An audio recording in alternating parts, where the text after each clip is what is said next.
Hello all, welcome to Success Channel. Today we are going to discuss about invoices. We have esteemed speaker Mr. Pulak Gupta. He is head of procurement Geo Financial Services. He has more than 20 years experience in procurement function. And I am Abhijit Tople, head of legal Geo Financial Services.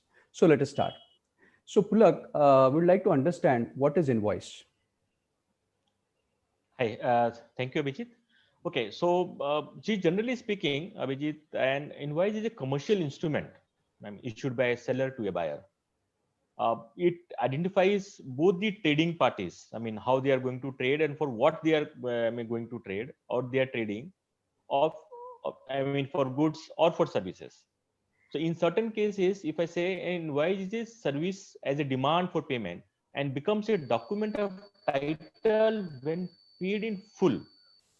And generally people are like, the types of invoice we define as a commercial invoice or a pro forma invoice or a custom invoice, whatever. Now, in a GST regime, BJG, invoice or a tax invoice. Some people call it invoice or a tax invoice. This always means the tax invoice referred to in section 31 of the CGST Act 2017. Now, this section mandates the issuance of an invoice or a bill of supply for every supply of goods or services. It is not, both are, it is not necessary that a supplier is registered or a receiver is registered and all. In both the cases, the invoice is get issued. But if a services or a goods below 200 rupees, it doesn't necessary that invoice needs to be issued. So I will say that what is an invoice? Invoice is a legal. We cannot say it's a commercial instrument which defines that a relation between a buyer and a seller. Okay, so basically, whether it is small businessman or a big businessman, invoice is a mandatory document. That's what you want to say. Invoice is a mandatory document, yes. And under the GST regime, it is most important. It is a mandatory document. I can define or I can give an explanation that why it is necessary under the GST regime and all. Okay, okay. What are the important points that you should check in any invoice? So, okay, so what we should check before that, we should understand what is the importance of tax invoice under the GST design. Then only we can discuss or we can define that what are the things we need to look into that invoice, because invoice is the main document where it requires to take you or get an input tax credit, which we call ITC. So I will tell you why this invoice is important under this GST design. So under GST, a tax invoice is a very important document. It is the only evidence. I'm just putting pressure on the statement that it is the only evidence that supply of goods or services. But it is, and it is also an essential document for the recipient to avail the input tax credit. So there are two important factors of this invoice. One, evidence that you have supplied the goods or services to the party. Second, once you raise the invoice, it is a document for you to take the input tax credit. Now, it doesn't mean that, as I said earlier, a registered person cannot avail input tax credit unless in position of a tax invoice or a debit note. So it means a registered person under the GST needs to have an invoice, needs to generate invoice with the GST and all. Now, GST is chargeable at the time of supply. Please note that. Invoice is an important indicator of the time of supply. So when should a party should raise the invoice, and what is the authenticity of this invoice? So the basic point is that the invoice is always an important indicator of the time of supply. Broadly speaking, the time of supply of goods or services is the date of issuance of an invoice or receipt of payment, whichever is earlier. Thus, the importance of an invoice under the GST cannot be overemphasized. If I say that the tax invoice is the only document evidencing the supply and buyer for availing input tax credits. Now, your question that what we should check, invoice. So first of all, we should define that. What is the mandatory thing which the invoice should contain? What is the content of the invoice?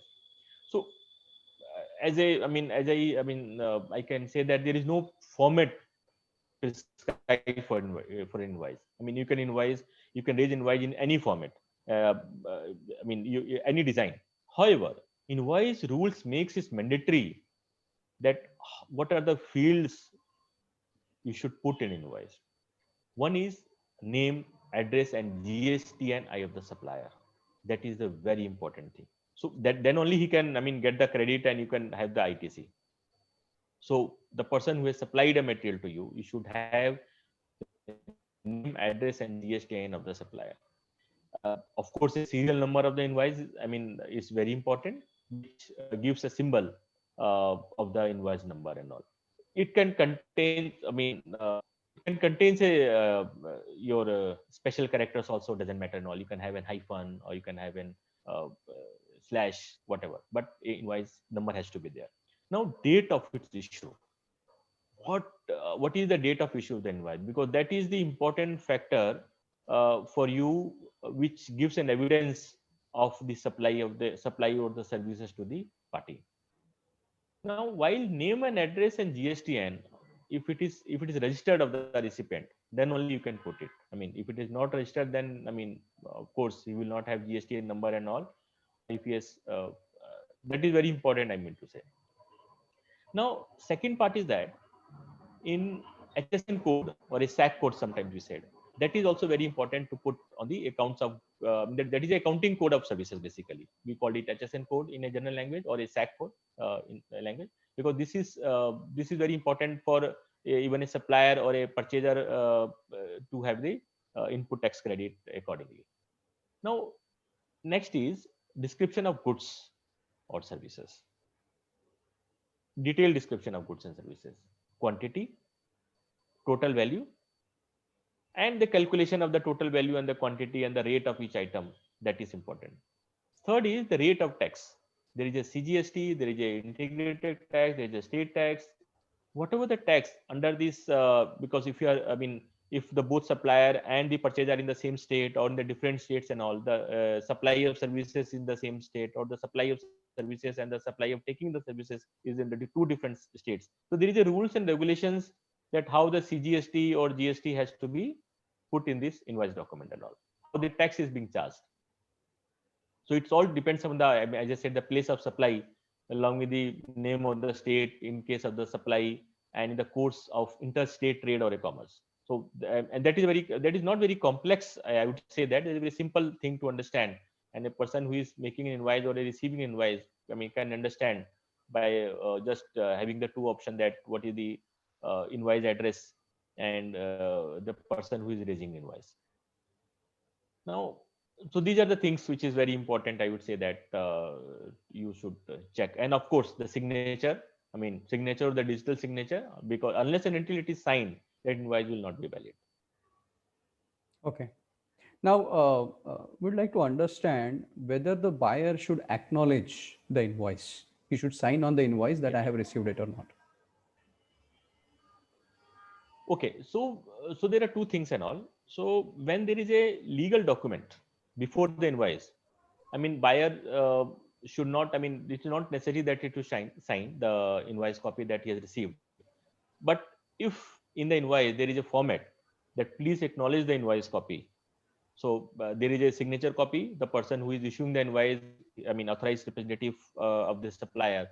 If there's a column, and if he puts the column kindly acknowledge the invoice, then it's mandatory to accept the invoice and give a countersigned copy. So it's all depends that what is the content in the invoice which has been written.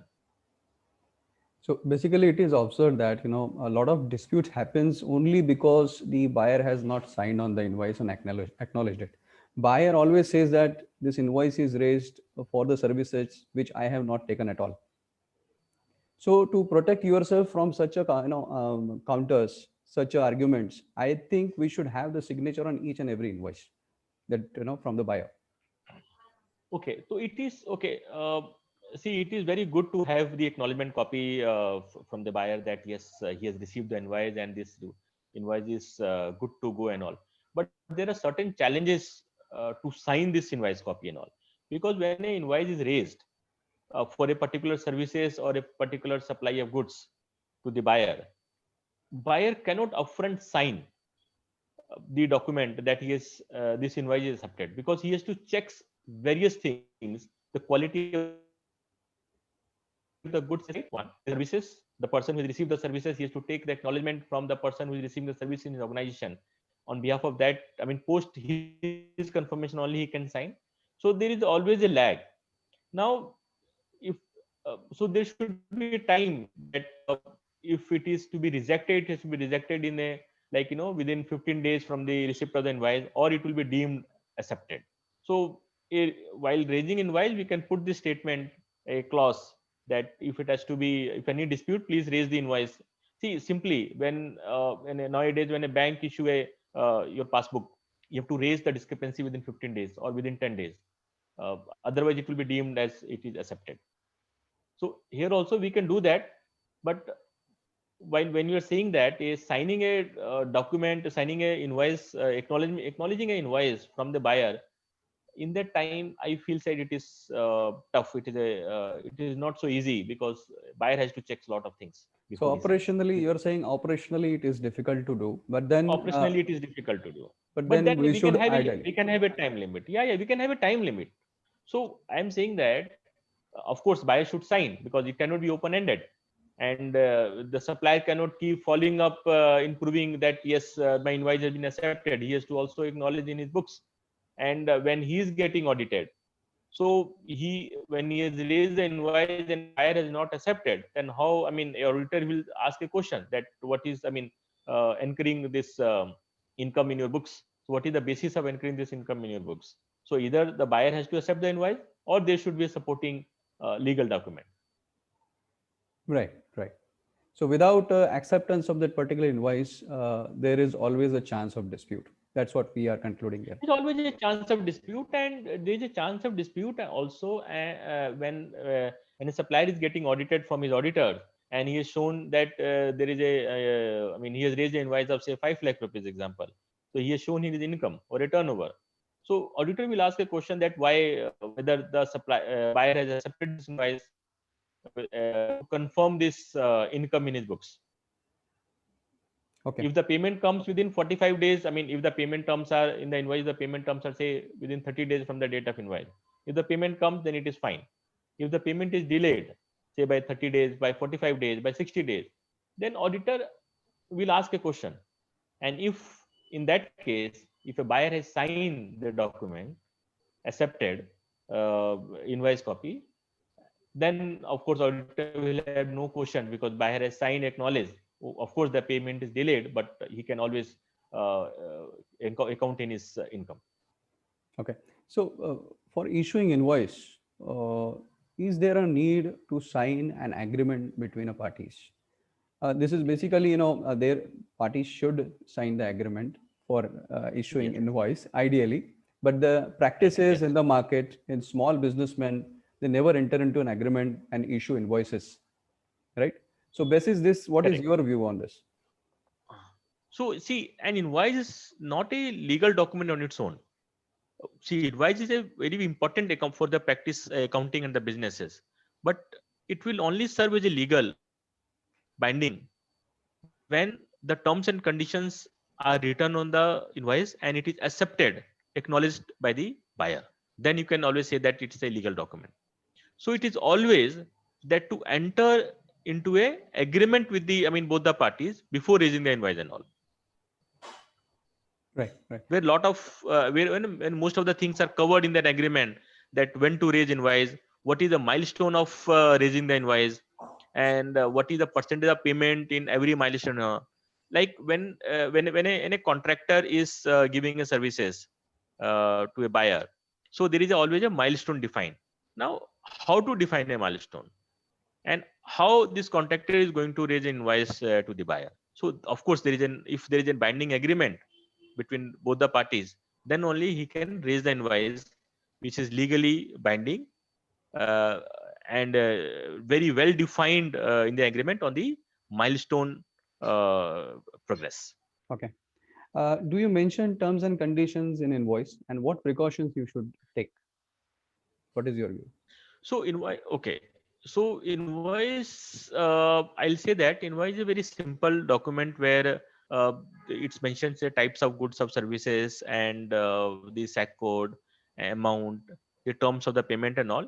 And we write that on the invoice that all other terms and conditions as per the agreement dated so and so while raising an invoice. That's what I said, that invoice should have a backing of a legal document. So a lot of terms and conditions you cannot put in an invoice copy. Otherwise, the invoice copy will be of 2 pages or 3 pages and all. But yes, certain terms and conditions we can mention of the clause, that as per the clause so and so dated agreement so and so, which makes this invoice copy a full and complete document. Right. Just to add here, I have observed that in invoice, many companies add a lot of terms and conditions without even checking with their legal team or a legal department. Most of the time, if you are, most of the time these departments, when put those terms and conditions in an invoice, they even don't know whether these terms conditions are applicable to the invoice or not. And there is a chance that those terms conditions might be contradictory to the agreement which is already signed between the parties, and this actually leads to a dispute between these two entities. So before putting any terms condition into invoice document, ideally these departments should approach legal department, check with them whether those terms conditions are proper or not, get it vetted from them, and only after that the terms and conditions should be added to the invoice. If Yes. Yes, you rightly said. So putting a terms and conditions, it's not like cut and paste all the terms and conditions in invoice copy and make a invoice copy very long, or a 2 page invoice copy. On the front page there is a commercial mention, and on the reverse page there is a lot of terms and conditions. It doesn't make any sense, because when you read those terms and conditions sometime, and the agreement between that party, it is very contradictory. So it creates a lot of room for dispute in between both the parties when the invoice goes in a legal dispute and all. So it is, I mean, while putting a terms and conditions, it should match, or it should be in line with the agreed terms and conditions in the agreement, because agreement supersedes everything which is signed between both the parties. So it should be vetted by a legal department while putting terms and conditions, if it is required to put terms and conditions in the invoice. uh, in very standard conditions, the terms and conditions which we put, like payment terms and other things, and we write all other terms and conditions as we agreed the agreement dated so and so, or the invoice should be paid as per the clause in the agreement so and so, or the invoice this in the agreement in clause number so and so. This is how to make it a very simple, so that any person can refer to the agreement which is legally binding contract, which supersedes that invoice. right. So the conclusion is that the invoice should be properly prepared. All the details should be properly added to the invoice. Product details should be properly added to the invoice. Terms and conditions should be getted. You should get those terms conditions vetted from your legal team, and then only you add it to the invoice, right? The amounts, the figures which are added into the terms conditions or in the invoice, you should first check with your legal team whether that is there in the agreement or not, right? And match it whether it is actually matching as per the terms of the agreement or not. And there should be always a supporting document when you share your invoice with the other party, right? Correct. Yeah. So Pulak, it was a very great discussion, and thank you very much for joining Success Channel, and thank you very much. Thanks, Abhijit. Thank you so much. Thank you.